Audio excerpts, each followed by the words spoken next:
मोहतरम नाजरीन, मोहतरम सामईन, आप देख रहे हैं इस्लामिक मुआशरा यूट्यूब चैनल।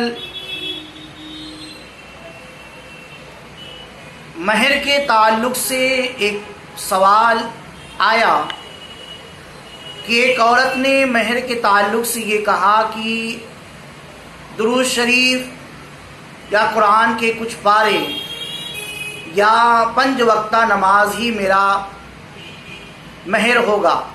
तो क्या महर के लिए इन चीज़ों का इंतखाब करना सही है? जवाब सुनते हैं। महर के लिए माल का होना ज़रूरी है, यानी जो चीज़ें माल बनने की सलाहियत रखती है अहले ईमान मोमिनीन के लिए वही महर हो सकता है। जैसे कि सोना, चांदी, गाड़ी, ज़मीन,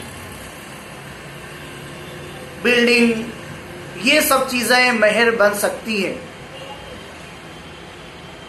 और इसके अलावा अगर कोई कुरान के पारे, दुरूद और नमाज महर बांधे तो ये नहीं होगा। अगर किसी ने निकाह पढ़ा दिया तो निकाह तो हो जाएगा, लेकिन उसे महर मिस्ल देना होगा।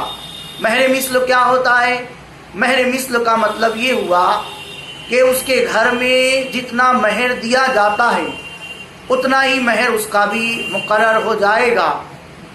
तो इसलिए गुजारिश यही है कि महर में नमाज, तालीम कुरान, तिलावत कुरान और दुरूद शरीफ वगैरह महर ना बांधा जाए। ये अक़ीदत और ये मोहब्बत अपनी जगह बरहक, लेकिन इस्लाम ही ने, रसूलुल्लाह सल्लल्लाहु अलैहि वसल्लम ही ने हमें ये तालीम दी है कि महर में माल मुतक़व्विम, माल ही होना चाहिए, उसके अलावा कोई दूसरी चीज़ नहीं हो सकती।